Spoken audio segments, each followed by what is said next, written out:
Good evening everyone. मैं हूं आपके साथ अंकिता चंद्रा और एक बार फिर से मैं जल्दी के इस लाइव सेशन में आपका स्वागत करती हूं जिसका नाम हमने दिया है बी फ्री सीरीज। और आज हम जिस विषय पर बात करने जा रहे हैं उसका सामना आज के अगर परिदृश्य की बात करें तो 100 में से 30% कपल्स उस समस्या का सामना करते हैं। हम बात कर रहे हैं अनएक्सप्लेन्ड इनफर्टिलिटी, क्योंकि देखते हैं जितने भी इनफर्टिलिटी के कारण होते हैं कुछ ना कुछ कहीं ना कहीं या तो पुरुष से जुड़े होते हैं या फिर महिला से जुड़े होते हैं, लेकिन कई बार ऐसा होता है कि समस्या दोनों से जुड़ी हुई नहीं होती है और उसको मेडिकल टर्म में अनएक्सप्लेन्ड कहा जाता है, जिसे हम कहते हैं अनएक्सप्लेन्ड इनफर्टिलिटी। आखिर ये क्या होता है, ये समस्या क्यों होती है, इसका डायग्नोसिस क्या है, कितना कॉमन है, ट्रीटमेंट ऑप्शंस क्या है, इसी को आज हम जानने और समझने की कोशिश करेंगे। और इस पर बातचीत करने के लिए हमारे साथ जुड़ेंगे डॉक्टर सुचिता बत्रा गोयल। उनसे हम बातचीत करेंगे। तो बिना टाइम वेस्ट किए मैं उन्हें यहाँ पर कनेक्ट करूंगी ताकि हमारे जो बातचीत का सिलसिला है और हम उनसे अच्छी तरह से इस विषय को समझने की कोशिश करें। और आपके मन में भी इससे जुड़ा अगर कोई सवाल है तो आप कमेंट बॉक्स में जरूर कमेंट करके पूछें ताकि हम उन सवालों को ले सके। डॉक्टर सुचिता, बहुत बहुत आपका स्वागत है हमारे इस लाइव सेशन में। Thank you so much Ankita, it's my pleasure. It's always good to discuss जो इम्पोर्टेंट पॉइंट्स होते हैं, everybody should know about them. तो डॉक्टर, टॉपिक स्टार्ट करने के पहले मैं आपसे जानना चाहूंगी आपका अभी तक का एक्सपीरियंस कैसा रहा है। So, hello everyone, I'm Dr. Suchita Batra Goyal and I practice as a consultant gynecologist in Ludhiana, at Ludhiana Gastro-Gyn Center. मेरा MD I did it from Banaras Hindu University and after that I joined AIM जहाँ पे मेरी 3 years की senior residency हुई। So, Obgyn-Gynae, it's a very very vast and interesting subject and topic. And the best thing जो मुझे अभी तक being a doctor या being a OBGYN doctor लगती है is the joy when you are able to give the happiness to anybody। चाहे वो फिर infertility वाले patient को कभी conception के form में आपने happiness दी या फिर अगर कोई सी की delivery के बाद it gives you a lot of happiness, it gives you a lot of joy which is not expressible, it can only be felt and I really do feel good about it। तो doctor, जैसे आज का हमारा जो विषय है वो है अनएक्सप्लेन्ड इनफर्टिलिटी, लेकिन उसकी ओर जाने से पहले मैं सबसे पहले आपसे जानना चाहूंगी ये इनफर्टिलिटी क्या है और क्यों ये समस्या खासतौर पर हमारे देश में लगातार बढ़ते जा रही है। राइट, देखिए इनफर्टिलिटी किसी भी रैंडम पर्सन को यही पता है कि भाई infertility is inability to conceive, मतलब कंसीव करने में किसी तरीके की प्रॉब्लम आ रही है तो वो इनफर्टिलिटी है, but that is not true. There is a specific, मतलब एक स्पेसिफिक टाइम ड्यूरेशन होता है जिसके टाइम के बाद आप कहते हो कि प्रेगनेंसी नहीं हो पा रही है तो वो इनफर्टिलिटी है, जो कि जनरली 1 year रखा गया है।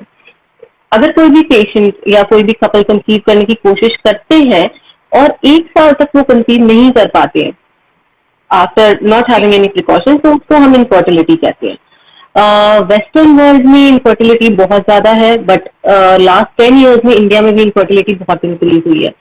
उसके पीछे मोस्ट इम्पॉर्टेंट कॉज जो है वो इंडियन सिनेरियो में है, वो है इन्फेक्शन। इन्फेक्शन इंडिया में इतना ज्यादा प्रेवलेंट है जिसके कारण फीमेल रिप्रोडक्टिव ट्रैक्ट ऑर्गन जो होते हैं वो किसी तरीके की एबनॉर्मैलिटी या डिस्टॉर्शंस हो जाते हैं जिसके कारण इनफर्टिलिटी कॉमन होती है। दूसरा कारण है ever working lifestyle, working women, obesity, जो कि अब आपने खुद भी देखा होगा कि लास्ट 10 years में ओबेसिटी का एकदम बूम आया है इंडिया में। That is also one of the cause. And PCOS, तो सभी लोग पीसीओएस से बहुत ज्यादा डरते ही हैं, इसमें कोई डाउट नहीं है। पीसीओएस भी इंडिया में बहुत इंपॉर्टेंट कॉज ऑफ इनफर्टिलिटी है। बिल्कुल।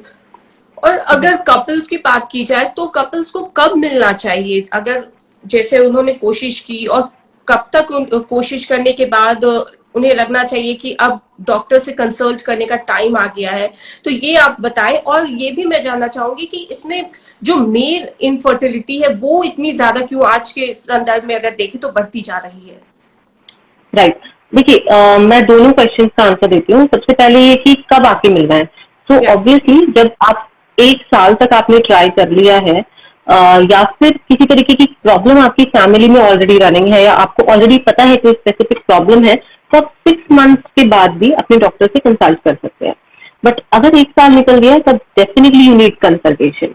6 मंथ से किस किस को आकर के मिलना चाहिए?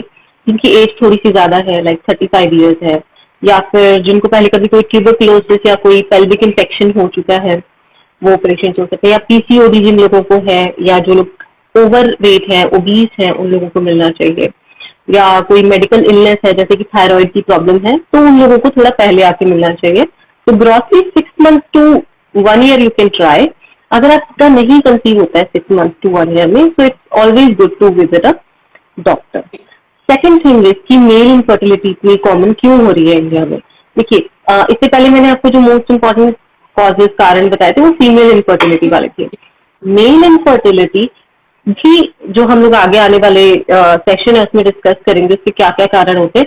But there is increase in infection as well as जो टॉक्सिक कंजम्पशन हो रहा है, जो हमारी लाइफस्टाइल की एरर्स हैं, जैसे स्मोकिंग या use of drugs, alcohol, recreational drugs, या फिर infection. And very important thing है जो हमारा ये 9 to 5 एंड फॉलो अप वाला लाइफस्टाइल है, दैट इज ऑल्सो कॉन्ट्रीब्यूटिंग। बिल्कुल। तो ये तो हमने इनफर्टिलिटी को समझा, लेकिन मैं एक जगह पढ़ रही थी कि अगर 100% इनफर्टिलिटी के मामले हैं तो 70% या तो मेल से है या तो फीमेल से जुड़े हुए हैं, लेकिन उसमें जो 30% है वो अनएक्सप्लेन्ड इनफर्टिलिटी है। तो आखिर ये क्या होती है और ये कितना ज्यादा कॉमन होता जा रहा है? राइट, देखिए, अनएक्सप्लेन इनफर्टिलिटी को समझने से पहले हमें ये पता करना होगा कि इनफर्टिलिटी के बेसिकली कारण क्या है, तभी तो हमें अनएक्सप्लेन अनएक्सप्लेन वर्ड में ही है। अनएक्सप्लेन मतलब जिसको एक्सप्लेन नहीं किया जा सकता है। ऑल्दो इसमें से ज्यादातर कॉजेज के लिए हम जब टेस्ट करवाते हैं तो they do come positive for something और दी अदर, बट जो मेन टेस्ट के थ्रू नहीं हमें पता चलता है कि इनफर्टिलिटी का क्या कारण है, उसको हम अनएक्सप्लेन इनफर्टिलिटी कहते हैं, जो कि ग्रॉसली 20 to 30% केसेस में मिल जाती है। जैसे कुछ बेसिक टेस्ट होते हैं, जैसे अल्ट्रासाउंड होता है, या मेनली हार्मोन टेस्ट होते हैं, सीमेन एनालिसिस। अगर इन 3-4 चीजों में पकड़ में आ जाता है इनफर्टिलिटी, तो दैट कैन बी डिफाइंड। इसको छोड़ के अगर कुछ भी बहुत एडवांस टेस्ट करने पड़ रहे हैं या कोई ऑब्वियस रीजन नहीं मिल पा रहा है, तो उसको हम लोग अनएक्सप्लेन्ड इनफर्टिलिटी कहते हैं। और अनएक्सप्लेन इनफर्टिलिटी से जुड़े कारण क्या होते हैं, और कहीं ना कहीं एक जो माइक्रोस्कोपिक लेवल पर जिस तरह से टेस्ट किया जाना चाहिए वो अगर नहीं होता है तो शायद इसलिए अनएक्सप्लेन वो इनफर्टिलिटी हो जाती है। राइट, देखिए, पहले इनफर्टिलिटी के कॉजेज के बारे में मैं आपको बता देती हूँ ग्रॉसली। 3 तरीके की इनफर्टिलिटीज होती है, या तो मेल इनफर्टिलिटी, या फीमेल, या दोनों। ठीक है, मोटा मोटा इन तीनों को 1/3 1/3 1/3 हम लोग कैटेगराइज कर सकते हैं कि 1/3 में मेल इज इन्वॉल्व, 1/3 में फीमेल, और 1/3 में दोनों पार्टनर्स में कोई प्रॉब्लम होती है। तो मेल्स में मेनली इनफर्टिलिटी के कॉजेज जो होते हैं, दे आर, अगर किसी की पहले कोई इन्फेक्शन हुई हो, जैसे जेनाइटल ट्रैक्ट को कोई ब्लॉकेज किसी तरीके का हो गया हो, या फिर ब्रेन लेवल से ही ऐसे हार्मोन्स, जिसे हम हाइपोगोनाडोट्रोपिक हाइपोगोनाडिज्म कहते हैं, कि ब्रेन से ही ऐसे हार्मोन्स नहीं रिलीज हो रहे which are necessary for sperm production और मैच्योरेशन। ठीक है, अनदर थिंग इज कि बचपन में कभी कोई ट्रॉमा हुआ हो, कोई इंजरी हुई हो जिसके कारण ट्यूब्स में ब्लॉक आ गया हो, या फिर एक कंडीशन होती है वैरिकोसिल, जो कि मेल से काफी कॉमन होती है। उसमें भी 20-30% पेशेंट्स में इन्फेक्शन के मतलब वैरिकोसिल के कारण इनफर्टिलिटी हो जाती है।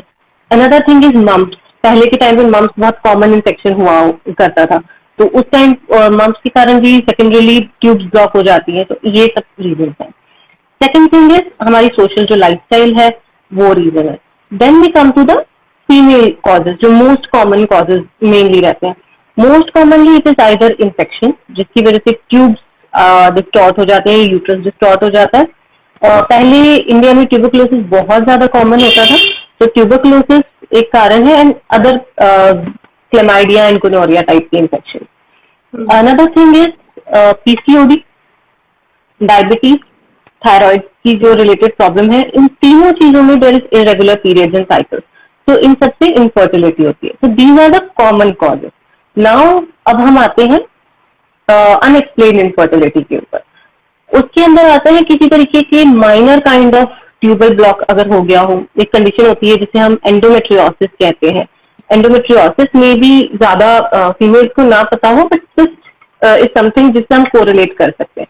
तो एंडोमेट्रियोटिक सिस्ट डेवलप हो जाती है, या फिर किसी तरीके के मेल एंड फीमेल के ऑटो इम्यून डिसऑर्डर होते हैं। मतलब अगर मेल के जो स्पर्म्स होते हैं उसको फीमेल की बॉडी में किसी तरीके का सर्वाइवल नहीं मिल पाता है because of antibody. Another thing is oxidative damage, मतलब जैसे जैसे पेशेंट की एज बढ़ती है वैसे वैसे एक चीज होती है रिएक्टिव ऑक्सीजन स्पीशीज, वो बढ़ती चली जाती है, वो इंक्रीज होती चली जाती है, तो किसी भी एग या स्पर्म दोनों की क्वालिटी वर्स होती चली जाती है। Another thing is cervical factors, कि किसी तरीके की एंटीबॉडीज हो या इंफेक्शन हो जो कि आगे प्रोग्रेस करने नहीं दे रहा। तो ये ग्रॉसली मेनली कारण होते हैं अनएक्सप्लेन्ड इनफर्टिलिटी के। बिल्कुल। और अगर बात करें ब्लॉकेज की, तो ऐसा मैंने पढ़ा कि मतलब फेलोपियन ट्यूब ब्लॉकेज से भी ज्यादा मायने ये भी रखता है कि स्ट्रक्चर कैसा है, वो भी कहीं ना कहीं एक अनएक्सप्लेन्ड इनफर्टिलिटी का कॉज बनता है। तो ये कैसे है और इसे आप हमें समझाएं। देखिए, फेलोपियन ट्यूब्स किसी भी फीमेल के पास, हेल्दी फीमेल के पास 2 फेलोपियन ट्यूब्स होती हैं। क्या? उनका मोटिलिटी होती है डिस्टल टू प्रॉक्सिमल, मतलब उनका काम होता है ओवरी से एग को ट्रांसपोर्ट करना टू द यूट्रस। तो obviously there is a suction and ciliary movement involve, जो कि बहुत ही माइक्रोस्कोपिक लेवल पे होता है। तो अगर किसी तरीके का इंफेक्शन हुआ है किसी पेशेंट को, तो अगर इवन इफ आपने सही समय पे वो वाली चीज को डायग्नोज कर लिया, देखिए सबसे पहले तो फीमेल्स का जो इंफेक्शन होता है वो बहुत ज्यादा इंपॉर्टेंट होता है एग्रेसिवली ट्रीट करना। अगर किसी रीजन से एंटीबायोटिक सफिशिएंट नहीं ली गई है, थोड़ा सा भी रेसिडुअल इन्फेक्शन बच गया है, तो ठीक है आपकी ट्यूब हो सकता है ब्लॉक ना हो, बट उस पर सिलियरी मूवमेंट है इंटरनल वाला, that gets hampered. Same is with tuberculosis, same is with endometriosis. तो इस तरीके की जो ट्यूब डिस्टॉर्ट हो जाती है या उसकी माइक्रोसीलिया जो मोटर उसमें लगी हुई है, then that causes unexplained infertility. तो इसका फिर डायग्नोसिस क्या होता है? आप लोग कैसे मतलब पहचान पाते हैं कि अनएक्सप्लेन्ड इनफर्टिलिटी है? इसका क्या डायग्नोसिस है? राइट, देखिए अगर कोई पेशेंट, कोई कपल हमारे पास आता है तो हम लोग क्या टेस्ट करवाते हैं। सबसे पहले हम लोग एक बहुत ही डिटेल्ड हिस्ट्री लेते हैं कि किस तरीके की कंपैटिबिलिटी है, क्या वो कपल ये भी जानता है कि किस टाइम पे प्रेगनेंसी होने के चांसेस सबसे ज्यादा है। May be they are not trying जब मिड साइकिल एग रिलीज होता है। तो once we are ruled out that thing कि भाई if the patient is comfortable, if the couple is comfortable, then हम लोग टेस्ट पे जाते हैं। मेन टेस्ट हमारे होते हैं ultrasound, semen analysis and hormone के टेस्ट, जिसमें थायराइड, प्रोलैक्टिन, ब्लड शुगर ये सब आते हैं। इसके बाद भी अगर से हम लोगों को इसमें कोई ग्रॉस रीजन मिल गया तो ठीक है, नहीं मिलता है then we go for a test, जिसके बारे में मैंने आप लोगों के उस पर भी अपडेट देखा था, व्हाट इज HSG, हिस्टोसाल्पिंगोग्राम। तो व्हाट वी डू इज हिस्टोसाल्पिंगोग्राम से हम लोग ट्यूब्स का स्टेटस पता करते हैं, ट्यूब्स का स्ट्रक्चरल स्टेटस। इसमें हम लोग जो डाई पुश करते हैं यूट्रस के अंदर, वो हम लोग थोड़ा स्पीड से पुश करते हैं, जिसके कारण ट्यूब्स जो है वो लाइन अप हो जाती है, and along with that we take an x-ray. In case अगर ट्यूब्स ब्लॉक होती हैं या डायलेटेड होती हैं या ट्यूबरक्लोसिस के कारण टॉर्चुअस हो चुकी होती है, then that dye is not coming out from the other end. अगर डाई बाहर आ गई है दोनों तरफ से, मतलब ट्यूब्स आर हेल्दी। अगर डाई नहीं आई है बाहर की तरफ से, या बहुत देर से आई है, या बहुत ही मिनिमल अमाउंट में आई है, तो देन वी सस्पेक्ट कि किसी तरीके की कोई ट्यूबल प्रॉब्लम हो सकती है। बिल्कुल। और इसमें लैप्रोस्कोपी का भी यूज किया जाता है? यस, देखिए laparoscopy is a surgery, right. Laparoscopy में एनेस्थीसिया भी देना पड़ता है, there is a incision also, cut भी लगता है। So there is a difference of opinion. कुछ लोग होते हैं जो डायरेक्टली लैप्रोस्कोपी चले जाते हैं, but otherwise it is usually recommended कि पहले आप HSG करवा लो, that is comparatively cost effective also, और एनेस्थीसिया वगैरह भी इसमें इन्वॉल्व नहीं होता। अगर हमें ऐसा लगता है कि HSG में ट्यूब परफेक्टली हेल्दी है, देन यूजुअली हम लोग लैप्रोस्कोपी के लिए नहीं जाते ट्यूबल स्टेटस देखने के लिए।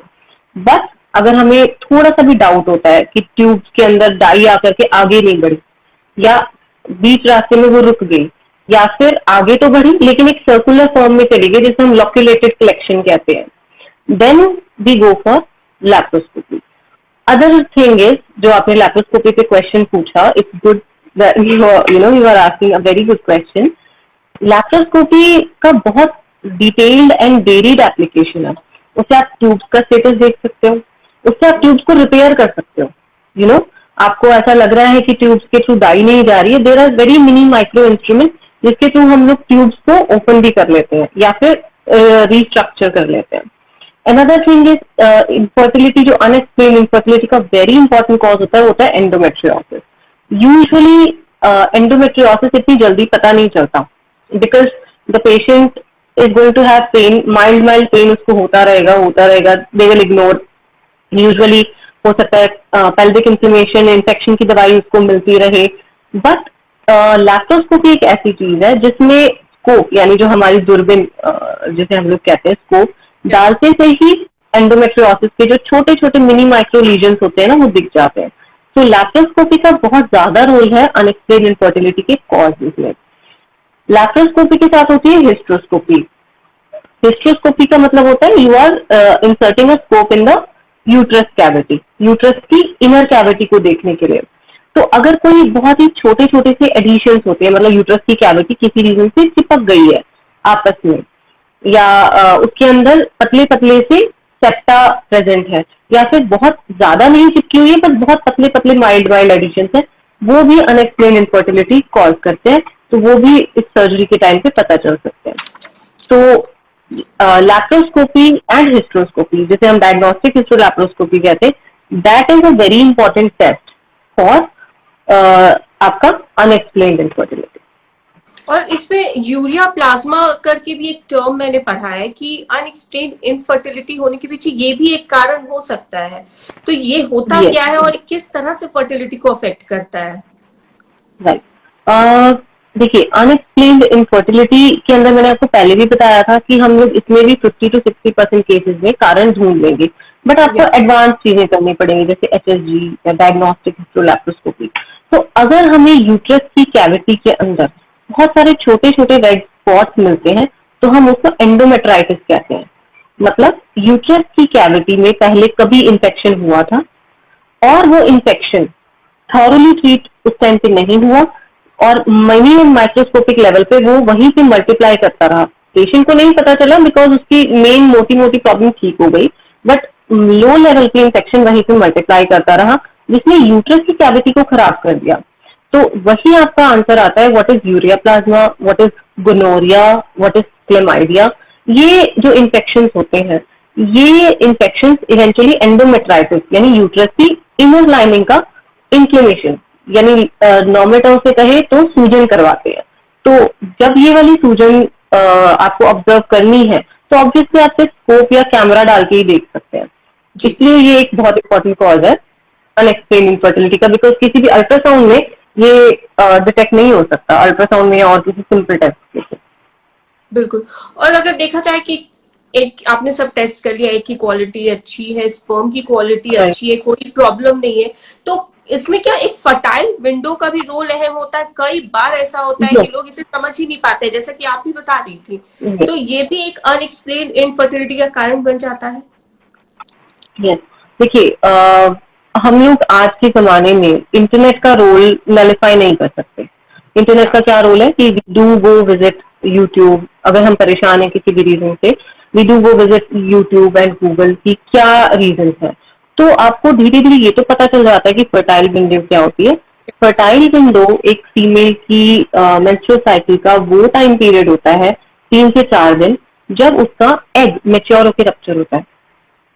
जब उसका एग मेच्योर होकर रप्चर होगा तभी ऑब्वियसली प्रेगनेंसी के चांसेस होंगे, उसी टाइम पे कॉन्टैक्ट बनाने से प्रेगनेंसी के चांसेस होंगे. सो जिन लोगों की साइकिल रेगुलर है 28 to 30 डेज की, उन पेशेंट्स में डे 11 से डे 16 तक वो विंडो पीरियड एग्जिस्ट करता है.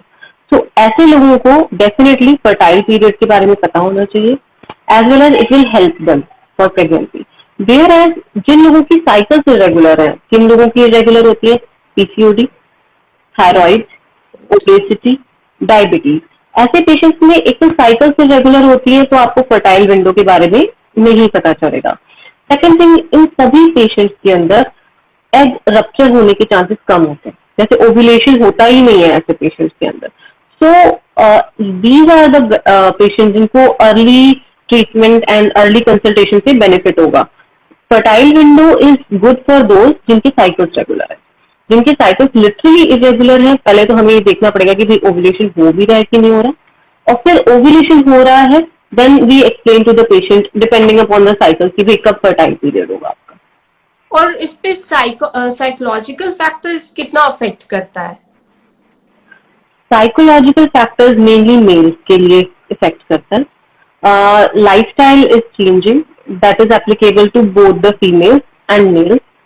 फीमेल्स delayed pregnancy prefer कर रही हैं because of job and responsibilities, and so many toxins are there. हमारी जो रेगुलर डाइट है that is not so good.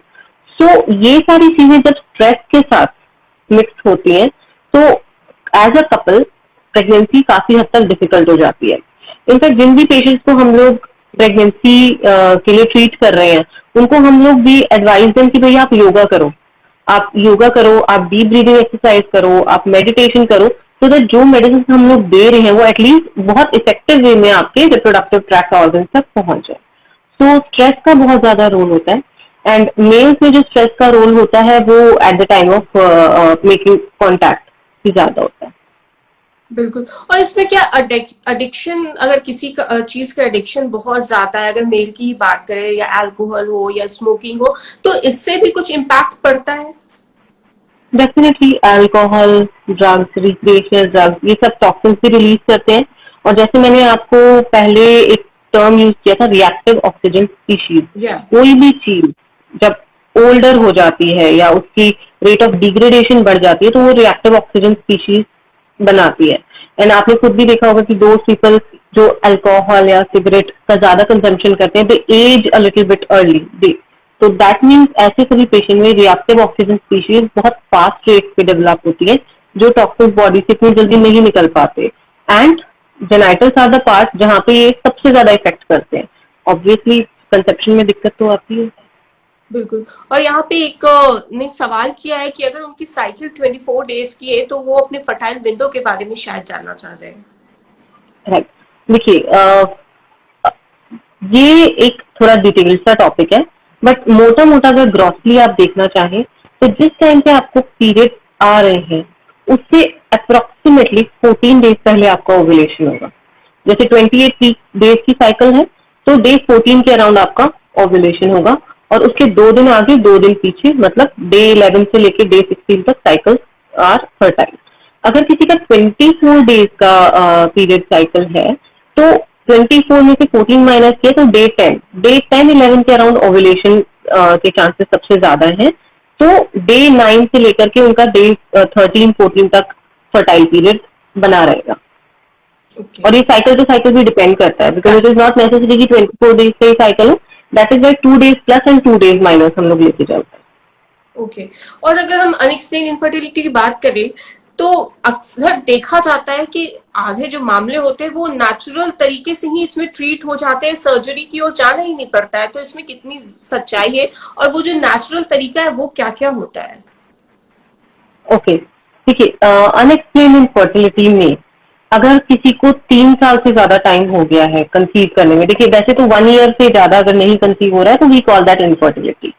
But usually अगर 1 ईयर के बाद तक भी किसी से कंसीव नहीं होता है तो they go for a treatment, right. So अगर if you still want to wait, अगर आपकी लाइफस्टाइल ठीक है, अगर आपकी एज कम है और अगर आप ट्रीटमेंट नहीं करवाना चाहते तो 2 साल के एंड तक भी उसमें से आधे लोग कंसीव कर जाते हैं. ठीक है. So the most important thing is कि आप अपना फर्टाइल पीरियड जानिए, उस टाइम पे आप कॉन्टैक्ट बनाने की कोशिश करिए, अपनी लाइफस्टाइल इंप्रूव करिए, जैसे मेडिटेशन करिए या ग्रीन वेजिटेबल्स या सिट्रस फ्रूट्स को कंज्यूम करिए. उससे रिएक्टिव ऑक्सीजन स्पीशीज बनना कम हो जाता है. एज वेल एज अगर आप ओबीज हैं, अगर आप मोटे हैं या आपको पीसीओडी है, पीसीओडी का बेस्ट मैनेजमेंट होता है वेट लॉस.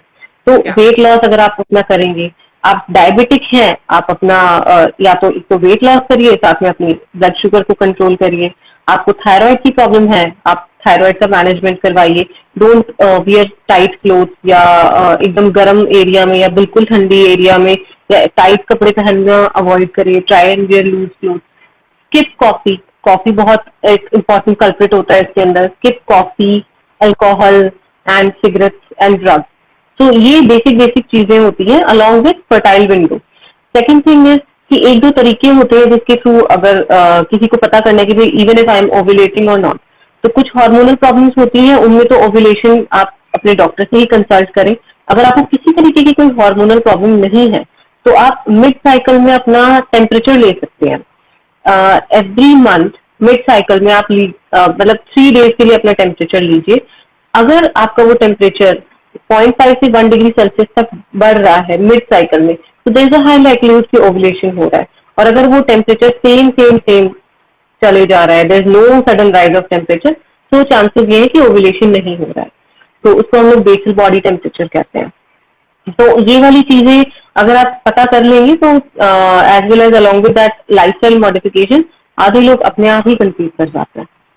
बिल्कुल। और इसके पहले जिन्होंने सवाल किया था वो फर्टाइल विंडो को लेकर, उनका पूछना वो ये पूछ रहे हैं कि क्या 24 डेज की जो साइकिल है वो सही है या ये सही नहीं होता है? नॉर्मल साइकिल को 28 प्लस माइनस 7 डेज दिए गए हैं।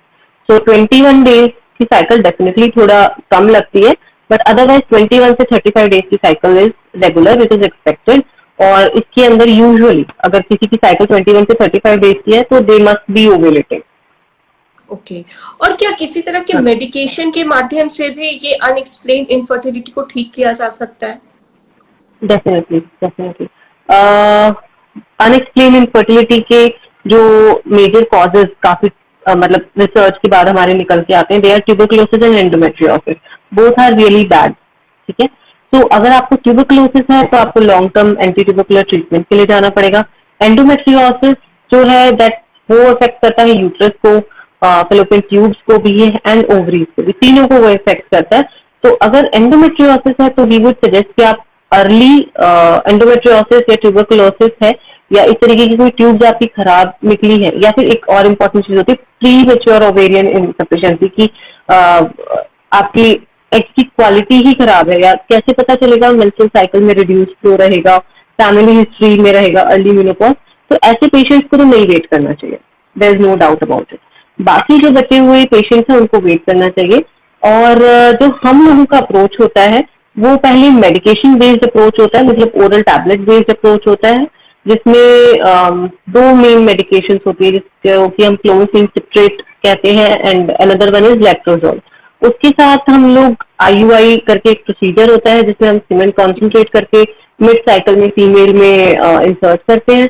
तो either we go for plain medicine और we go for medicine with IUI। अगर ये नहीं सक्सेसफुल होता है 3 to 6 साइकिल्स के अंदर, या फिर 3 years से ज्यादा की इनफर्टिलिटी है, we straight away advise patient to go for IVF। Okay. IVF important in this. और अगर ट्रीटमेंट ऑप्शंस की जैसे हम बात कर रहे थे, एक तो नेचुरल तरीका आपने बताया, वो कंडीशन पे डिपेंड करता है कि वो स्थिति कैसी है उस कपल की। और अगर हम बात करें ट्रीटमेंट ऑप्शंस की, जैसे एक आपने बताया लैप्रोस्कोपी के जरिए, उसके अलावा और क्या कुछ होता है? IUI, intrauterine insemination. देखिए ट्यूबरकुलोसिस के लिए हम लोग ट्यूबरकुलोसिस का ट्रीटमेंट चलाते हैं, इन्फेक्शन के लिए भी वो वाला ट्रीटमेंट। मतलब बेसिकली क्या होता है, आपको कॉज फाइंड आउट करना है। इवन इफ अनएक्सप्लेन्ड इनफर्टिलिटी है, उसकी जो इंपॉर्टेंट कॉजेज है ट्यूबरकुलोसिस, एंडोमेट्रियोसिस या फिर प्रीमेच्योर ओवेरियन इनसफिशिएंसी, वो वाली आपको पहले कारण ढूंढ करके उनकी स्पेसिफिक ट्रीटमेंट चलानी है।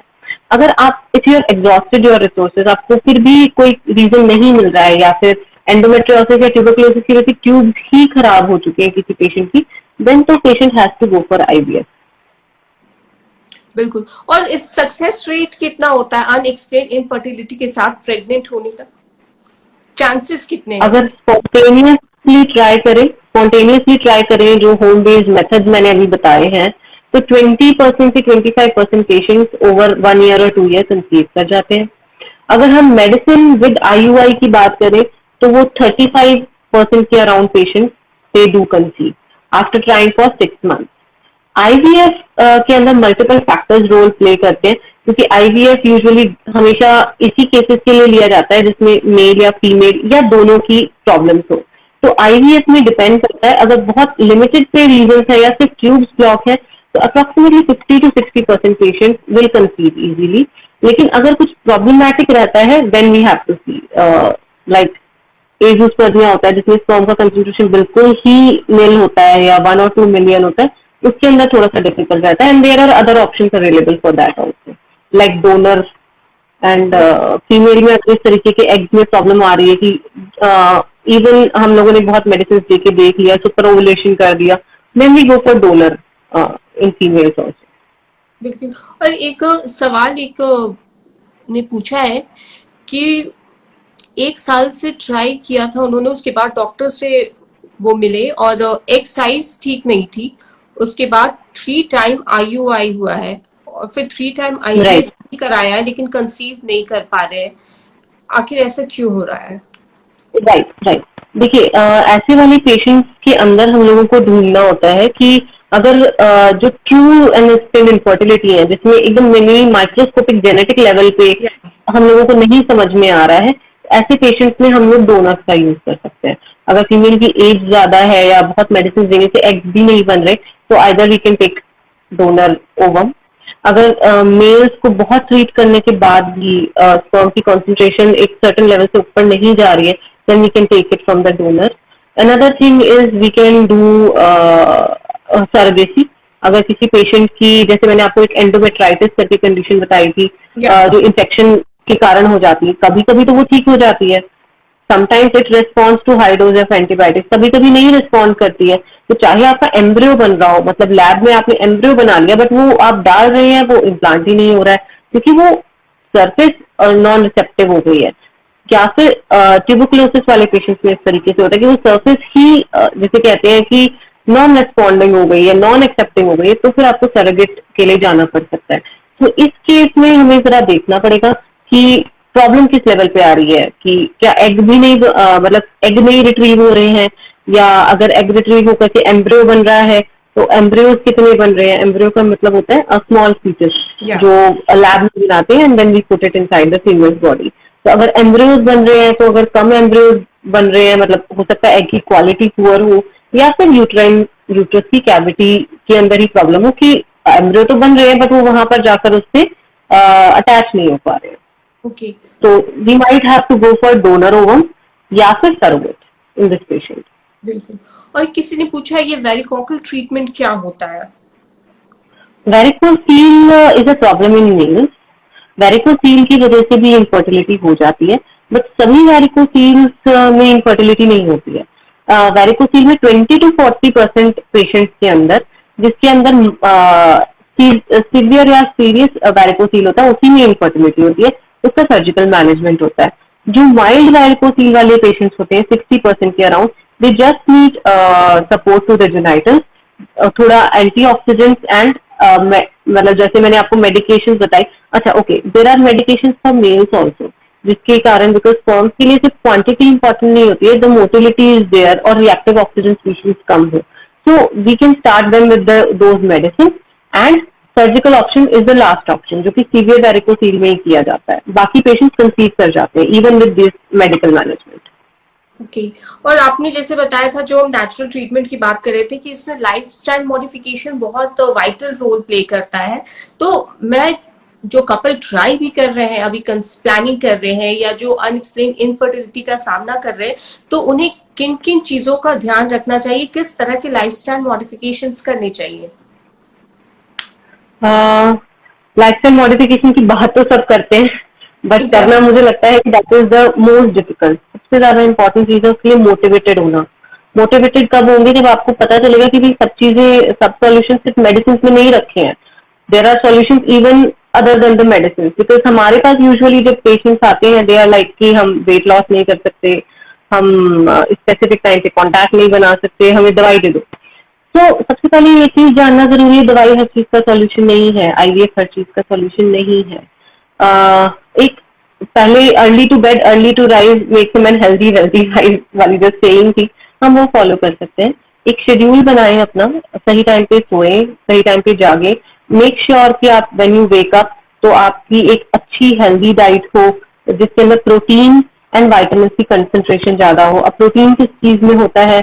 मिल्क, कर्ड, एग्स, या फिर अगर आप नॉन वेजिटेरियन हैं तो better to go for roasted and steamed non vegetarian rather than the spicy और that oily one.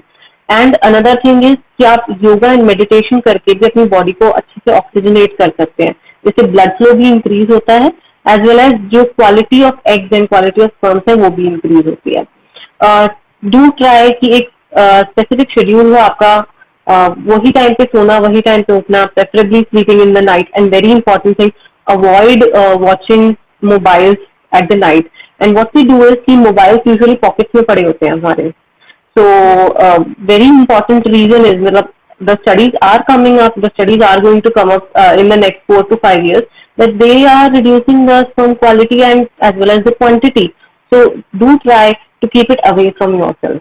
And do focus on your diet. जो green leafy vegetables होते हैं या citrus fruits होते हैं, उनमें lycopene होता है, astaxanthin होता है, जो medications का भी component होता है हमारी, तो वो आप नेचुरल तरीके से भी ले सकते हैं बाय हैविंग डाइट जिसके अंदर ग्रीन लीफी वेजिटेबल्स या सिट्रस फ्रूट्स ज्यादा हो, बेसिकली फ्रूट्स ज्यादा हो.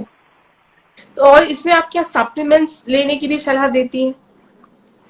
Yes, yes. अगर कोई कपल है जो कंसीव करने के लिए ट्राई कर रहा है बट अभी वो किसी तरीके का लिटरली मेडिकल मैनेजमेंट नहीं चाहता है, so it is always good to at least take a good multivitamin for both male as well as female. One must take it. और किसी ने सवाल पूछा था ऊपर कि क्या इसमें जेनेटिक फैक्टर भी बहुत ज्यादा मायने रखते हैं अनएक्सप्लेन्ड इनफर्टिलिटी में? जेनेटिक फैक्टर्स का रोल होता है, बट उससे ज्यादा जो हमने आपको बताया कि यूट्राइन कैविटी में अगर किसी तरीके का पुराना इन्फेक्शन है या ट्यूब्स आपकी डिस्टॉर्टेड है, चाहे वो देखने में नॉर्मल लग रही है लेकिन उसकी मोटिलिटी कम हो चुकी है, तो वो ज्यादा इंपॉर्टेंट है. जेनेटिक फैक्टर्स हैं पर they are very rare and rare to find out, क्योंकि इतने सारे रीजंस हो सकते हैं, आप वो सारे के सारे रीजंस को रूल आउट नहीं कर सकते. एंड मेनली जो जेनेटिक कॉजेज होते हैं उसकी वजह से इनडायरेक्ट एविडेंस मिलते हैं. आपको किस तरीके से मिलते हैं indirect evidence? Sperm analysis abnormal हो जाएगा, या फिर हम मेडिसिन दे रहे हैं, एग्स नहीं बन रहे हैं, ओव्यूलेशन नहीं हो रहा है, तो ये चीजें हमें दिखाई देती है. बट जेनेटिक्स की लिटरली हम लोग टेस्टिंग नहीं करते हैं जब तक we have gone for IVF, और आईवीएफ भी अगर सक्सेसफुल नहीं हो रहा है तब तक. ओके, तो एक तरह से कहा जाए कि जो हम अनएक्सप्लेन इनफर्टिलिटी की बात करते हैं, अगर हम उसे माइक्रोस्कोपिक लेवल पर देखें, टेस्ट करें, तो वो अनएक्सप्लेन नहीं है, कहीं ना कहीं वो आगे चल के एक्सप्लेन हो जाएगा, और जो कंडीशन का सामना अगर कोई कपल कर रहा है तो वो पता चल ही जाता है. यस, डेफिनेटली 20 to 30% केसेस में आपको नहीं पता चलेगा, बिकॉज ये सारे test, all these test are very much varied. इतने सारे test they are costly, they are varied. जरूरी नहीं है कि हम लोग एक पैनल ऑफ 20 टेस्ट में से if we are doing those 10 test we might be able to find it. But the main and the most important solution जो हम लोग कर सकते हैं, we can take the supplement and go for the treatment like IVF and IUI. That would be better rather than अगर आपके main test के through आपको पता चल जाता है, then it is good. Okay, और लास्ट में आप हमारे दर्शकों को क्या बताना चाहेंगे इस विषय से संबंधित? ओके, देखिए, first of all thank you for the patient hearing, thank you. And the second thing is कि जो हमारे लिए सबसे ज्यादा इम्पोर्टेंट चीज है, first is to wait and watch. Do not run to a gynaecologist if you are not able to conceive for 3 or 4 months. Give it some time, take some supplements, follow a good lifestyle. एक अच्छी lifestyle भी आपको काफी हद तक help कर सकती है. बट अगर आपको 1 साल या 2 साल हो चुके हैं, देन डू नॉट वेट. अगर आपको 1 या 2 साल हो चुके हैं, कंसीव नहीं हो रहा है, तो you must go and visit your doctor. अगर आपको किसी तरीके की लिटरली प्रॉब्लम है जो आप अपने लेवल पे पहले पता कर सकते हैं, जैसे कि डायबिटीज, बहुत सारे लोगों को पता होती है कि भाई मुझे डायबिटीज है या थायराइड का प्रॉब्लम है, तो always go and visit your doctor. या अगर आपको ट्यूबरकुलोसिस हुआ है पहले, वेरी इंपॉर्टेंट थिंग, तो always go and visit your doctor from the very beginning. Go for a healthy lifestyle. Obesity is means a very important cause कि आप अपना वेट लॉस करने की कोशिश करें. Even if you are not trying, do try to go for weight loss, because it takes some time. It takes 6 to 9 months now for weight loss. So that's what I would like to suggest you. बिल्कुल, और last में जो मेरा सवाल है वो अगर हम प्रेजेंट सिनारियो की बात करें तो उससे रिलेटेड है। जिस तरह से हम जान रहे हैं कि पैंडेमिक का सामना पूरा देश कर रहा है हमारा, और स्थिति बहुत ज्यादा Right. खराब होती जा रही है, लेकिन वैक्सीनेशन की भी शुरुआत हो गई है। ये एक पॉजिटिविटी लाने की भी कोशिश हुई है और इससे एक अच्छा इम्पैक्ट भी पड़ रहा है। और जैसा हम जानते हैं कि 1 मई से 18 साल से ऊपर वालों को भी वैक्सीन लगनी शुरू हो गई है। लेकिन इस बीच Right. एक मिसकंसेप्शन या र्यूमर कह ले वो वायरल हो गया है कि एक महिला को पीरियड्स के 5 दिन पहले या फिर पीरियड्स के बाद ये वैक्सीनेशन नहीं लगवानी चाहिए। तो इसमें कितनी सच्चाई है, ये मैं आपसे जानना चाहूंगी। देखिए, the studies are going on. Corona एक वायरस है एंड वैक्सीन क्या होता है कि लो डोज वायरस को इनएक्टिवेट करके बॉडी में इनोकुलेट किया जाता है ताकि बॉडी उसके अगेंस्ट रिस्पॉन्ड करे और एंटीबॉडीज बना ले, ताकि या जब वो उसको ज्यादा वायरल लोड आएगा तो उसके पास ऑलरेडी एक मेमोरी हो जिसके थ्रू वो उसे फाइट कर सके। So it is a virus जिसको कि इनएक्टिवेट करके इनोकुलेट किया जा रहा है इन a certain dose.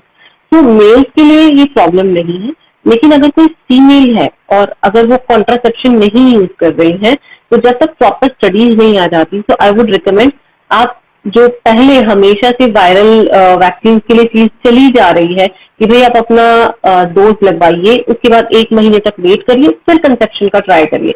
Even if मतलब इवन इफ एक्सीडेंटल कंसेप्शन भी नहीं होना चाहिए। मतलब इफ अगर आप एक वैक्सीन ले रहे हैं तो यू शुड प्रैक्टिस कॉन्ट्रासेप्शन कि आपको प्रेगनेंसी ना हो with in a month after dose complete होने के विद इन अ मंथ तक आपको प्रेगनेंसी ना हो।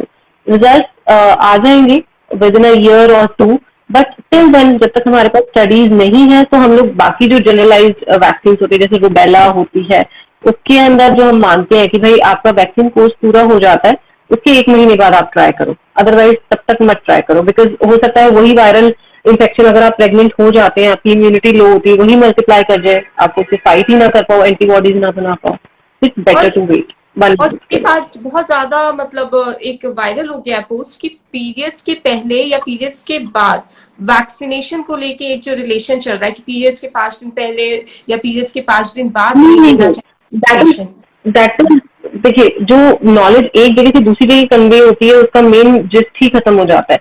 That is mainly because of this कि जब आपके पीरियड खत्म होने के 5 डेज बाद कौन सा टाइम आ रहा है ओव्यूलेशन का, उस टाइम पे अगर आप खत्म होने के 5 डेज के बाद अगर आप लगवाते हो और अगर आपने कॉन्ट्रासेप्शन नहीं प्रैक्टिस किया है तो ओव्यूलेशन के टाइम के साथ कोइंसाइड कर जाएगी आपकी vaccine and then there can be a problem. This is the main reason कि आप अगर आप कॉन्ट्रासेप्शन प्रैक्टिस कर रहे हो then you can go for vaccine even during the period cycle also. हाँ, there is a question here pregnant patient के लिए। नहीं, अभी प्रेग्नेंट पेशेंट के लिए स्टडीज आ रही हैं that the vaccine might be safe, but अभी लिटरली आंसर नहीं है, तो we can wait for 1 or 2 months before being sure about it. Viral vaccine pregnancy में वैसे भी ज्यादातर वायरल वैक्सीन कॉन्ट्राइंडिकेटेड होती है। जब उनकी सेफ्टी एस्टैब्लिश हो जाती है तभी उसको रिकमेंड किया जाता है। With the speed of pandemic हो सकता है कि स्टडीज के रिजल्ट अर्ली आ जाए, तो we will keep you posted अगर ये प्रेगनेंसी में सेफ है तो। Okay, thank you so much doctor. आपने अनएक्सप्लेन इनफर्टिलिटी के बारे में बहुत अच्छे से जानकारी दी और मैं उम्मीद करती हूँ हमारे जो तमाम जो दर्शक जुड़े हुए थे उन्हें ये विषय बहुत अच्छी तरीके से समझ में आया होगा। Thank you so much. Thank you so much. तो मैं उम्मीद करती हूँ कि आज का जो हमारा विषय था उसकी पूरी जानकारी आप तक पहुंच गई होगी। जिस तरह से डॉक्टर ने हमें बताया कि अनएक्सप्लेन इनफर्टिलिटी आखिर होती क्या है, इसके पीछे के कारण क्या है, इसका निदान कैसे किया जाता है और क्या कुछ इसके ट्रीटमेंट ऑप्शंस अवेलेबल है, और नेचुरल तरीके से भी कैसे इसे कहीं ना कहीं ट्रीट किया जा सकता है, और अगर नेचुरली ट्रीट नहीं किया जा सकता तो क्या कुछ ट्रीटमेंट ऑप्शंस अवेलेबल है। तो इसी के साथ आज के हमारे इस लाइव सेशन में फिलहाल इतना ही। फिर होगी आपसे मुलाकात, तब तक के लिए stay healthy, stay happy and always stay with जेल्दी। Thank you so much.